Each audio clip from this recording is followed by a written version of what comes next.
সৎ ভাইকে সৎ ভাই বললে দোষ। ও আমার ছোট ভাই, আমি পড়াশোনা করেছি, ও খেতে হাল চাষ করেছি, ও জমি বিক্রি করে সেই খরচ দিয়েছে।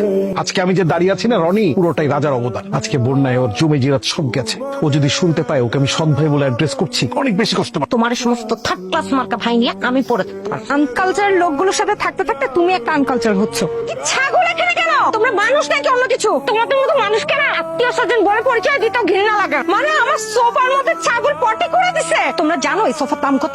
আমি আর এই বাড়িতে এক মুহূর্তে থাকবো না। বাসায় কালকে একটা অনুষ্ঠান আছে, শ্বশুর বাড়ির আত্মীয় স্বজন আইতেছে, কালকে অসম্মান হয়ে যাবো নাইলে। তুমি আমাকে বাড়ি থেকে বাইরে যেতে কইতেছো? তোরা কি আমি ছেলে যেতে করতে পারি নাকি? ডিরেক্টলি বললেই পারো, যেহেতু মেহমান আসছে তাদেরকে তো আমাদের থাকার ব্যবস্থা করতে হবে। তুমি আর রানী যদি ওই সিঁড়ির নিচে জায়গাটাতে একটু ব্যবস্থা করে নিতে কয়েকদিন থাকার জন্য, তাহলে খুব ভালো হতো। সিঁড়ির ঘরে ভালোই বউ, কালকে সকালবেলা আমরা সিঁড়ি ঘরে চলে যাবো না। অহনি গেলে ভালো হয়। নতুন বুয়া রাখছিস নাকি? পারমানেন্ট না ছোটা বুয়া? ও যদি ভালো কাজ করে তাহলে তো আমাদের সাথেও কাজ করতে পারে। তুই কাজের ছেলে, কাজ করবি। জুতাটা মোড়। তোর মাথা খারাপ হয়ে গেছে। আমার মাথা একদম ঠিক আছে, আমি যা বলছি তাই হবে।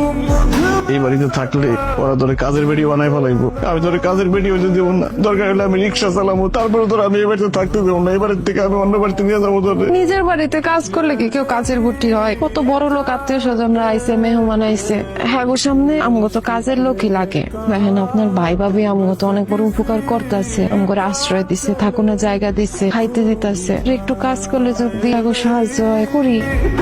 আজকের পর থেকে এগুলোই করবে।